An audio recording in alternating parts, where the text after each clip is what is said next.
Sore, ya, kami dari tim hukum klien kami Chien Siong hadir bersama saya Dr. Longser Siombing dan ini istri ya Jenny, istri dari klien kami, bahwa pada hari ini kami mengucap syukur di mana di negeri kita yang tercinta ini masih kita dapatkan ruang kebenaran dan keadilan.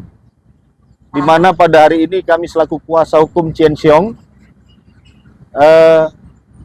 telah menghadiri sidang putusan permohonan pra peradilan yang telah kami ajukan ke Pengadilan Negeri Lubuk Pakam.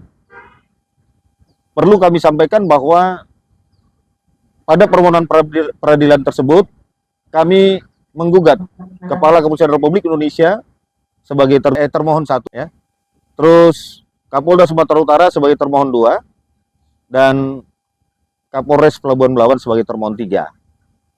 Hari ini atas pertimbangan yang seadil-adilnya hakim telah memutuskan bahwa penetapan tersangka terhadap klien kami yang selama ini dipersangkakan dan dipersangkakan dengan pasal 374 dan atau pasal 378 dan ditahan di rumah tahanan polisi sampai saat ini itu diperintahkan oleh hakim pra peradilan untuk dikeluarkan dari rumah tahanan terhitung sejak putusan dibacakan. Maka ketika putusan itu dibacakan mengabulkan permohonan gugatan pra peradilan kami segera ke Polres Pelabuhan Belawan ya hari ini. Dan ini kami ada di sini untuk segera mengajukan pengeluaran klien kami dari rumah tahanan polisi sebagaimana perintah putusan pengadilan pada hari ini, yaitu pengadilan pra peradilan di Pengadilan Negeri Lubuk Pakam. Pak, kita melihat apa yang salah dari proses hukum ini? Ya? Kita melihat apa yang salah dari proses hukum ini? Ya.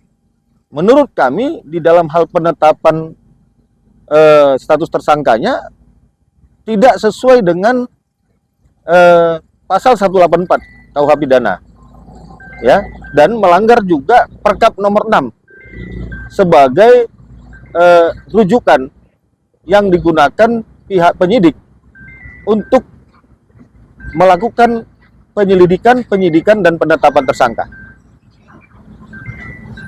Yang di dakwaan gitu pada klien kita ini yang dipersangkakan itu kepada klien kami itu penipuan dan penggelapan di perusahaannya sendiri. Ya, justru karena itu bahwa pihak pelapor ke Polres Pelabuhan Belawan menyatakan yang dijual oleh klien kami itu adalah aset daripada PT KSP, padahal barang limbah yang dijual oleh klien kami itu adalah sisa dari pekerjaan yang dilakukan oleh UD Bintang Berlian milik dari klien kami Chien Siong. Jadi tidak ada di situ penipuan, tidak ada di situ penggelapan, dan tidak ada pihak yang dirugikan. Ya, Bang Pala, kami dapat informasi juga beberapa waktu lalu kan Bang Pala dan juga Bang Longser membuat laporan yang berbeda ya, dua-dua terkait dengan kasus klien abang ini ke Propam. Jadi ini kan sudah dikeluarkan putusan oleh dari PN Lubuk Pakam. Apakah terkait dengan putusan yang sudah berpihak ke abang, laporan tersebut dihentikan atau seperti apa, Bang Pala? Oh tidak, itu dua hal yang berbeda. Justru putusan permohonan pra peradilan ini, penetapan putusan hari ini itu untuk menguatkan laporan kami yang ke Bipropam. Jadi itu dua hal yang berbeda, tapi menguatkan dia.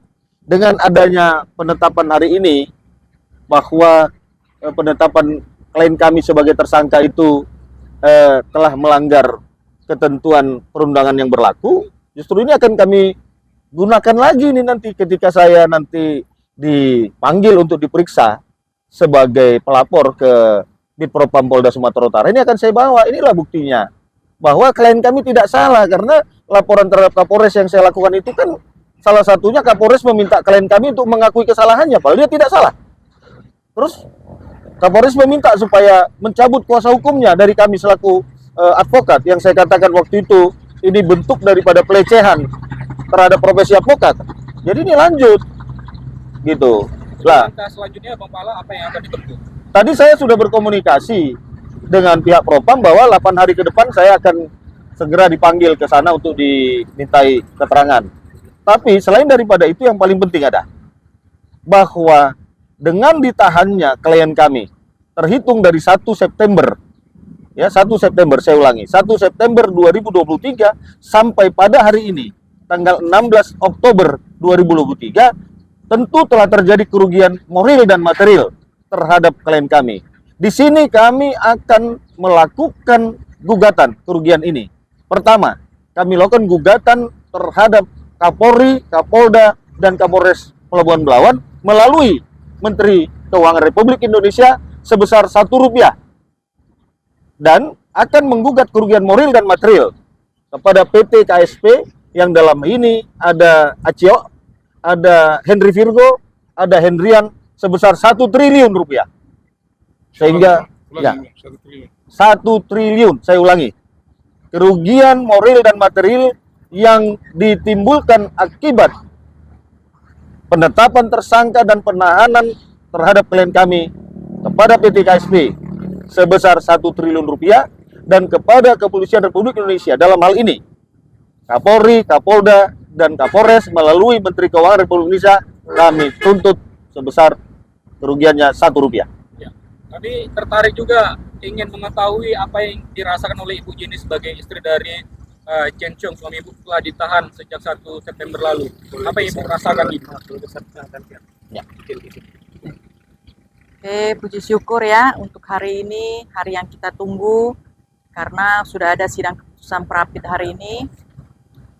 Ternyata masih adalah sedikit keadilan untuk keluarga kami yang dijolimi lah istilahnya antara semut dan gajah. Walaupun sudah selesai kasus ini dalam putusan sidang Prapit, tapi kami tidak pernah tutup kasus ini karena masih ada aset-aset bergerak kami yang ditahan paksa oleh pihak lawan, dan itu akan kami tuntut balik melalui kuasa hukum kami. Oke, Selama sekian. suami Ibu tahan, apa yang Ibu rasakan? Wah, goncangan anak-anak, ya moral semualah, karena ini termasuk beban yang berat juga kan. Nah, terima kasihlah untuk adalah ujian untuk keluarga kami saat ini, dan kami berhasil lah untuk melewatinya semua. Oke, terima kasih.